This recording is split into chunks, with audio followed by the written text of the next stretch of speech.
রে ক্যামেরাম্যান ভাইয়া, যেহেতু ওইদিকে ক্যামেরাটাকে ফোকাস করছো, ওই দিকেই রাখো, আমার দিকে আর ক্যামেরাটাকে ধরিও না। রে নেত্রকোনা জেলার বাপ ভাইয়েরা, এতক্ষণ যাবৎ হাসাহাসি করছেন, এতক্ষণ যাবৎ আপনাদেরকে হাসাইছি, এখন দেখেন তো হাকিকতান দুই ফোঁটা চোখের পানি আপনি আমি ফেলাইতে পারি কিনা। রে পদ্মার অন্তরালের মা, গভীর মনোযোগ দিয়ে শুনবেন, আলোচনা আমি লম্বা করব না, সংক্ষিপ্ত আকারে ঘটনাটা আপনাদের সামনে বলিয়া দেই। দেখেন তো কার পরিচালক আমার আল্লাহ, আর কার পরিচালক হয় শয়তান। রে বন্ধু, আপনার আমার পরিচালক যদি আমার মাওলা হয়ে যায়, তাহলে আপনার আমার আর কোনো চিন্তা থাকবে না। রে বন্ধু,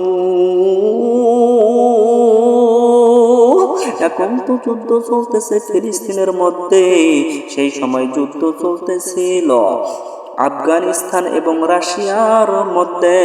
রাশিয়ার সৈন্য লিডাররা আফগানিস্তানকে হুঁশিয়ার করে দিল, তোমরা যারা আমার এরিয়ার মধ্যে আছো, তোমরা জায়গাটাকে ফাঁকা করে দাও, না হলে তোমাদের উপর গুলি বর্ষণ করা হবে, বোমা হামলা হবে। রে বন্ধু, সবাই যখন জানের মায়া ত্যাগ করিয়া ওই জায়গা থেকে চলে যাইতেছিল, আমার বাবাজি ওই জায়গা থেকে যখন সবাই চলে যায়, সেই জায়গার মধ্যে ছিল আব্দুর রহমান, 30 পারা কোরআনের হাফেজ। রে বাবাজি, আব্দুর রহমান এবং তার মা বাবা সহ তারাও ওই জায়গা থেকে চলে যাইতেছিল। হঠাৎ করে আব্দুর রহমান লক্ষ্য করে দেখে কই থেকে যেন কান্নার আওয়াজ আসতেছে। আব্দুর রহমান শুনতে পাই, বাবা তো কান্না করে না, মা কান্না করে। রে বাবাজি, আব্দুর রহমান ডাক দিয়ে বলতেছে, মা তুমি কান্না করো কেন? আব্দুর রহমানের মা ডাক দিয়ে বলে, বাবা আমরা তো এই জায়গা থেকে চলে যাচ্ছি, আমরা তো এই জায়গা ছেড়ে দিলাম, কিন্তু তোমার বাবার তো কাজ কাম সবই বন্ধ হয়ে গেল। রে বাবা, আমি তো গর্ভবতী মহিলা, কিছুদিনের মধ্যেই তোমার ভাই অথবা বোন পৃথিবীর জমিনে আসবে, কিন্তু তোমার বাবার তো কাজ কাম সবই বন্ধ হয়ে গেল। আমার কাছে কিছু টাকা ছিল রে বাবা, যে টাকাটা আমি ঘরের বাঁশের একটা জায়গায় জমাইছিলাম। আপনি আমি যেই ঘরের মধ্যে খুঁটি দেই, বাঁশ দেই, বাঁশ ঝাড়ের, রে বাবা যারা পুরানো লোক আছেন তারা বলতে পারবেন, আমরা কিন্তু ঘরের মধ্যে ওই বাঁশের কইটাকে হ্যাসকোবেলেট দিয়ে কাটিয়া ব্যাংক বানাইতাম, ওই জায়গার মধ্যে টাকাটাকে জমা করতাম।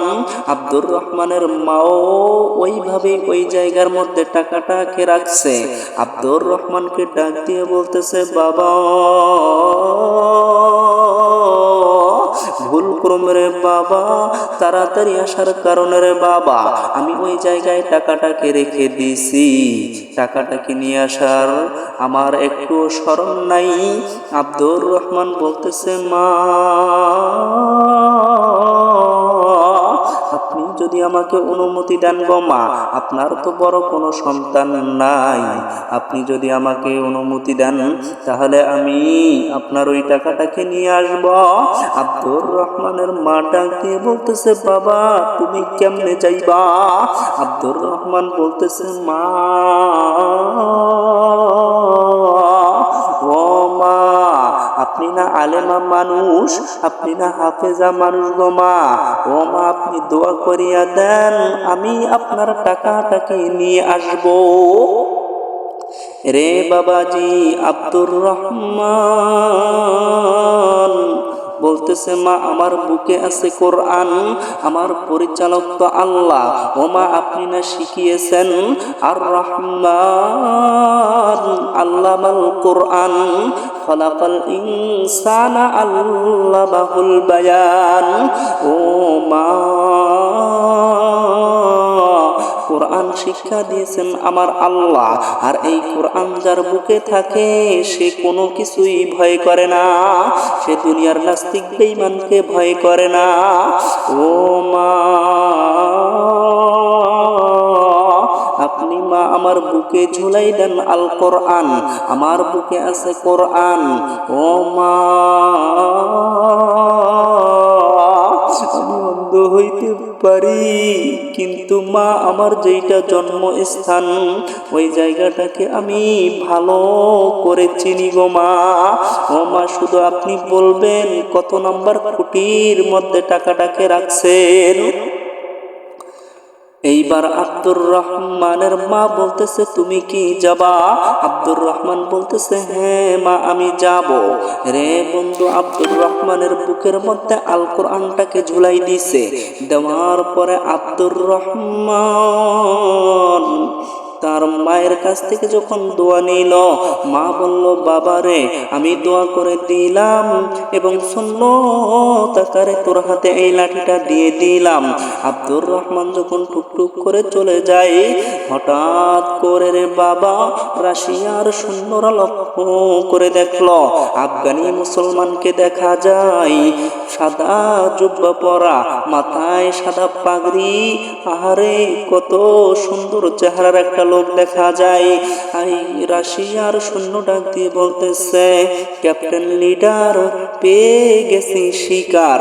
এইবার ক্যাপ্টেন লিডার ডাক দিয়ে বলতেছে যাও যাও তাড়াতাড়ি করে তাকে ধরে নিয়ে আসো।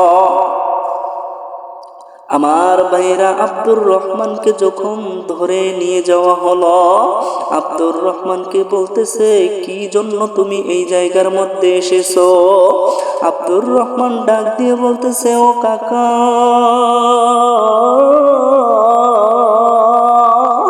আমি সত্যি করে বলি গো কাকা, আমি আমার মায়ের খিদমতের লাইগা আমার মায়ের টাকা নেওয়ার জন্য আমি এই জায়গায় এসেছি। ওই আফগানি মুসলমানের ছেলে যখন এইভাবে বলতেছে, ক্যাপ্টেন লিডার জানে না যে এটা অন্ধ মানুষ। ক্যাপ্টেন লিডার বলতেছে তুমি মিথ্যা কেন বলো? বলতেছে আমি মিথ্যা বলি না, কারণ আমি বিশ্বাস করি আমার আল্লাহকে, আমি বিশ্বাস করি আল কোরআনকে। রে বাবাজি, আজকে আপনি আমি মুসলমান হইয়া এর যুবক ভাইয়া মা বাবাকে ভুইলা গেলাম, কিন্তু সে অন্ধ মানুষ হইয়া মা বাবার খিদমতের মধ্যে চইলা গেল। আরে বন্ধু, তুমি কেমনে পারলা তোমার মাকে ভুইলা যাইতে? কেমনে পারলা তোমার বাবাকে ভুইলা যাইতে? আরে ভাইয়া, বদরগঞ্জ রংপুর থেকে আপনাদের সামনে মাহফিল করতে এসেছি। যখন বাড়িতে ফিরে যাওয়ার পরে দেখি কারো ঘরের দরজা খোলা নাই, কিন্তু জনম দুঃখিনী মা, ওই জনম দুঃখিনী মায়ের দরজাটা খোলা থাকে। একবার যখন ডাক দেই ও মা, মা বইলা যখন ডাক দেই, মা সঙ্গে সঙ্গে দরজা খুলিয়া দেয়। মাকে বললাম মা গো, তুমি কেন এখনো জাগনা? মা বলে বাবা রে, তুই যখন মাহফিল করার জন্য বিভিন্ন জায়গায় ছুটে যাস, আমি মা ঘুমাইতে পারি না, আমি মায়ের চোখে ঘুম নাই। আমি জানি না কার এই ময়দানে আজকে মা নাই বাবা নেই, কে মা বাবা হারা সন্তান। রে ভাইয়া, যারা এদিক সেদিক ছুটাছুটি করতেছ, জান্নাতের বাগানে এসে বসে যাও, দেখো হাকিকতান চোখের পানি ফেলাইতে পারো কিনা। রে ভাইয়া, মা এমন একটা জিনিস, যার মা নাই সে বুঝে মায়ের যাতনা, যার বাবা নাই সে বুঝে বাবার যাতনা। রে ভাইয়া, মা বলতেছে বাবা আমি ঘুমাইতে পারি না রে বাবা, আমি ঘুমাইতে পারি না রে ভাইয়া। মা এমন একটা জিনিস, মা সব কিছু সহ্য করতে পারে কিন্তু সন্তানকে ভুলে না। আজকে তুমি আমি কেন মা বাবাকে কষ্ট দেই? মা বাবাকে কষ্ট দিব না রে ভাইয়া। কিছুক্ষণ পর দাদা হুজুর জান আসবে, আপনাদেরকে নিয়ে মুনাজাত করবে রে ভাইয়া। সংক্ষিপ্ত আকারে কথাটাকে বলতেছি, লম্বা আলোচনা আমি লম্বা করব না। ও ভাইয়া, এই হলো মা।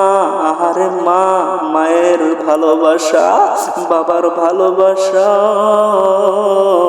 যুবক মাকে তুমি ভুলা যাইও না।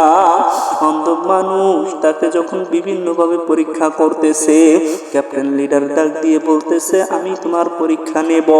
তোমার কোরআন নাকি শর্ত? শুধু মানুষের কাছে শুনি। তোমার কোরআন যদি শর্ত হয়, এই যে দেখতেছো আমাদের সাজুয়া ট্যাঙ্ক, এই ট্যাঙ্কের মধ্যে যদি তুমি আগুন ধরাইতে পারো, যদি তুমি ম্যাচ ছাড়া বাতি ছাড়া যদি আগুন ধরাইতে পারো, তাহলে আমি তোমাকে ছেড়ে দেব, আর না হয় আমি তোমাকে বোমা হামলা করে মেরে ফেলব। মেরে বাবাজি আব্দুর রহমান বলতেছে ও কাকা, আমাকে শুধু 2 রাকাত নামাজ পড়ার সুযোগ দেন।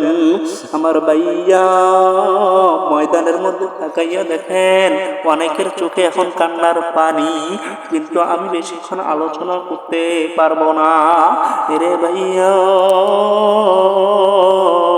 দাদা হুজুর স্টেজের মধ্যে চলে এসেছেন, অন্য কোনোদিন আলোচনা হবে রে ভাইয়া। আজকের সংক্ষিপ্ত আলোচনা এখানেই শেষ করে দিলাম। আখির দাওয়ানা আলহামদুলিল্লাহি রাব্বিল আলামিন। আসসালামু আলাইকুম ওয়া রাহমাতুল্লাহ।